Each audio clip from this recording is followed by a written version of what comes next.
ఆకాశవాణి ప్రాంతీయ వార్తలు చదువుతున్నది కనపర్తి రాణి. ముఖ్యాంశాలు. P4 కార్యక్రమం ద్వారా ఆర్థిక అసమానతలు తొలగించడానికి చర్యలు తీసుకుంటున్నామని ఆంధ్రప్రదేశ్ ముఖ్యమంత్రి నారా చంద్రబాబు నాయుడు పేర్కొన్నారు.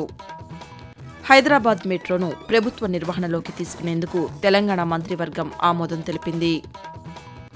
ఆంధ్రప్రదేశ్ రాష్ట్ర శాసనసభ సభ్యుల క్రీడా పోటీలు ఈ రోజు నుంచి 3 రోజుల పాటు జరగనున్నాయి. ఇరాన్ దేశంలో ఉన్న ప్రవాసాంధ్రులు కేంద్ర రాష్ట్ర ప్రభుత్వాలు జారీ చేసే సూచనలను పాటించాలని ఆంధ్రప్రదేశ్ ఎన్ఆర్ఐ వ్యవహారాల శాఖ మంత్రి కొండపల్లి శ్రీనివాస్ సూచించారు. వార్తల వివరాలు. ప్రభుత్వ, ప్రైవేట్, ప్రజల భాగస్వామ్యం P4 కార్యక్రమం ద్వారా ఆర్థిక అసమానతలు తొలగించడానికి చర్యలు తీసుకుంటున్నామని ఆంధ్రప్రదేశ్ ముఖ్యమంత్రి నారా చంద్రబాబు నాయుడు పేర్కొన్నారు. సంక్షేమ బడ్జెట్ కేటాయింపులపై శాసనసభలో ముఖ్యమంత్రి నిన్న ప్రసంగించారు. సామాజిక సమానత్వం లక్ష్యంగా ఎన్డీఏ కూటమి ప్రభుత్వం పనిచేస్తోందని అన్నారు. P4 కార్యక్రమం ద్వారా 10 లక్షల కుటుంబాలను 1,00,000 మంది మార్గదర్శకులు దత్తత తీసుకున్నారని ముఖ్యమంత్రి వివరిస్తూ, మనం P4 తీసుకొచ్చాం. ఇప్పటికీ 10 లక్షల బంగారు కుటుంబాలని 1,00,000 మంది మార్గదర్శులు అడాప్ట్ చేసుకునే పరిస్థితికి వచ్చారు. దీనికంటే మించిన ప్రోగ్రాం ఆర్థిక అసమానతలు తగ్గించడానికి వేరేది లేదని చెప్పి కూడా మరొకసారి మీ అందరికి విజ్ఞప్తి చేస్తున్నా.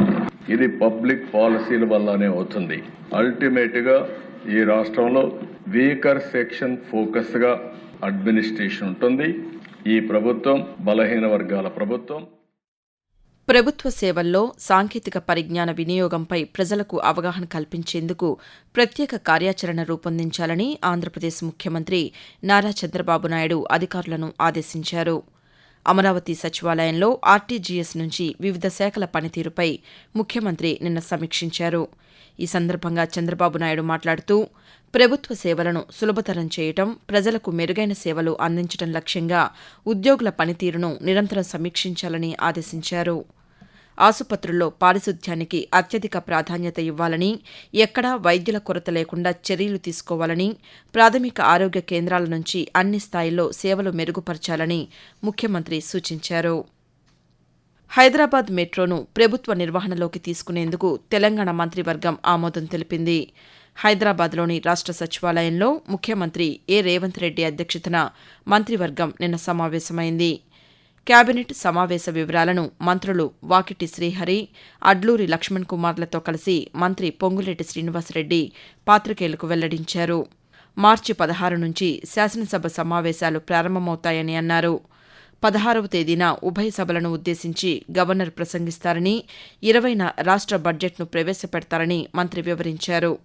రాష్ట్ర ప్రభుత్వ ఉద్యోగులు, పింఛన్దారులకు ప్రమాద బీమా పథకం అమలు చేస్తామని మంత్రి వివరిస్తూ, ఈ 7,56,000 మందికి సంబంధించి ఆరోగ్య భద్రత విషయంలో కానీ, ప్రమాదాలు సంభవించినప్పుడు వాటికి సంబంధించిన విషయాల గురించి కానీ రాష్ట్ర కేబినెట్ కీలకమైన నిర్ణయాలు తీసుకోవటం జరిగిందని, ఏదైనా దురదృష్టకరమైన సంఘటనలో ఎవరికైనా ప్రాణహాని జరిగితే ఆ కుటుంబానికి 1,25,00,000 రూపాయలు వచ్చే విధంగా పాలసీని ఇచ్చే కార్యక్రమంతో పాటు 60 సంవత్సరాల లోపు ఏ ఉద్యోగస్తుడైనా సహజ మరణంతో చనిపోయినా వారికి రెగ్యులర్ బెనిఫిట్స్ తో పాటు అదనంగా 10 లక్షల రూపాయలు వచ్చే స్కీమ్ ని రాష్ట్ర ప్రభుత్వం ఈ నిర్ణయం తీసుకోవటం జరిగింది.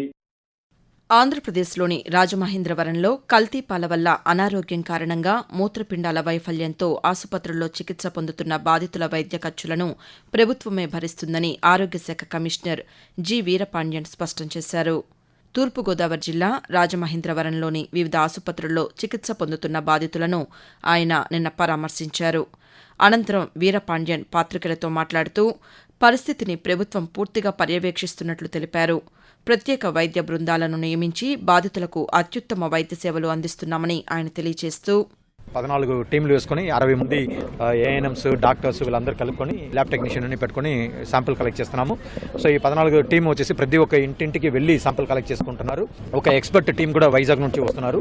కొన్ని శాంపుల్స్ మనము హైదరాబాద్ కూడా ల్యాబ్ కూడా పంపించడం జరుగుతుంది. ఒకటి మనకు టెస్ట్ రిజల్ట్స్ వస్తూ ఉంటాయి. బట్ ఇంకా ఫర్దర్గా దాని మీద చర్యలు తీసుకోవడం జరుగుతుంది. ఎక్కడెక్కడ మనకు ఇది జరిగే అవకాశం ఉంటుందో దాన్ని ఇమీడియట్గా ఐడెంటిఫై చేసుకుని ఎక్కడ కూడా మరీ ఇంకా ఏమి కూడా జరగకుండా చూసుకోవాల్సిన బాధ్యత తీసుకుంటున్నాము. ఆకాశవాణి ప్రాంతీయ వార్తలు వింటున్నారు. ఆంధ్రప్రదేశ్లో ఇంటర్మీడియట్ ద్వితీయ సంవత్సరం పరీక్షలు ఈ రోజు ప్రారంభమవుతాయి. ఉదయం 9 గంటల నుంచి మధ్యాహ్నం 12 గంటల వరకు పరీక్షలు జరుగుతాయి. నిన్న ప్రథమ సంవత్సరం పరీక్షలు ప్రారంభం కాగా ఈ రోజు ద్వితీయ సంవత్సరం విద్యార్థులకు పరీక్షలు మొదలవుతున్నాయి. వీరి కోసం రాష్ట్ర వ్యాప్తంగా 1537 పరీక్షా కేంద్రాలను ప్రభుత్వం ఏర్పాటు చేసింది. ద్వితీయ సంవత్సరం విద్యార్థులకు ఈరోజు సెకండ్ లాంగ్వేజ్ పరీక్ష జరుగుతుంది. ఆంధ్రప్రదేశ్ రాష్ట్ర శాసనసభ క్రీడలు 2026ను ఈ రోజు నుంచి ఈ నెల 26వ తేదీ వరకు 3 రోజుల పాటు నిర్వహించనున్నట్లు రాష్ట్ర క్రీడా ప్రాధికార సంస్థ చైర్మన్ ఏ రవినాయుడు తెలిపారు. ఇందుకు సంబంధించిన ఏర్పాట్లపై విజయవాడలో ఆయన నిన్న పాతికేయులతో మాట్లాడుతూ ఈ రోజు మధ్యాహ్నం 3 గంటలకు శాసనసభాపతి అయ్యన్న పాత్రుడు ఈ క్రీడా ఉత్సవాన్ని ప్రారంభిస్తారని తెలియజేశారు.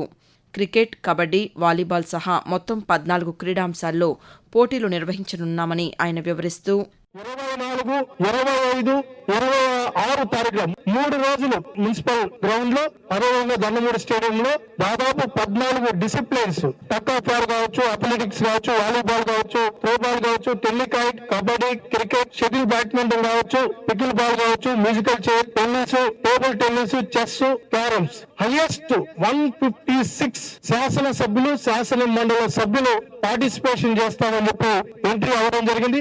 ఆల్మోస్ట్ మంత్రులందరూ కూడా ఇంట్లోకి వస్తున్నారు.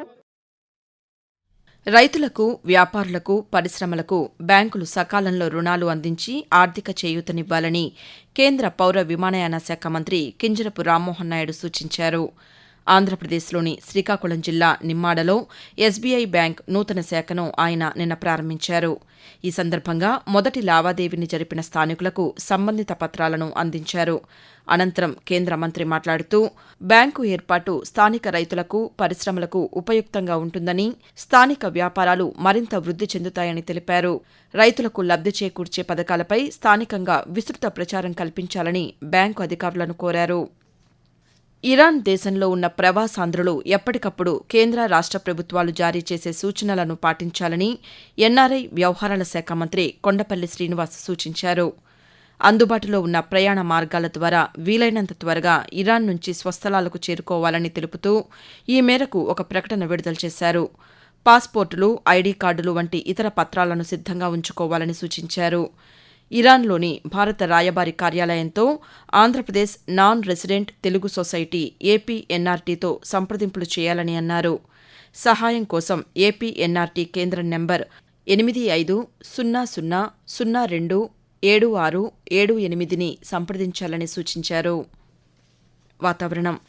నైరుతి బంగాళాఖాతంలో తీవ్ర అల్పపీడనం ఏర్పడిందని, దీని ప్రభావంతో ఆంధ్రప్రదేశ్లోని దక్షిణ కోస్తా జిల్లాల్లో ఈరోజు, రేపు తేలికపాటి నుంచి మోస్తరు వర్షాలు కురిసే అవకాశం ఉందని అమరావతి వాతావరణ కేంద్రం వెల్లడించింది. తెలంగాణలోని ఖమ్మం, వరంగల్, ఆదిలాబాద్, కరీంనగర్, నిజామాబాద్, మెదక్, నల్గొండ, రంగారెడ్డి జిల్లాల్లో అల్పపీడన ప్రభావంతో తేలికపాటి నుంచి ఒక మోస్తరు వర్షాలు కురిసే అవకాశం ఉందని హైదరాబాద్ వాతావరణ కేంద్రం వెల్లడించింది. ఇప్పటికే తెలుగు రాష్ట్రాల్లోని పలు ప్రాంతాల్లో మోస్తరు వర్షాలు కురుస్తున్నాయి. ప్రాంతీయ వార్తలు ముగించే ముందు ముఖ్యాంశాలు మరొకసారి.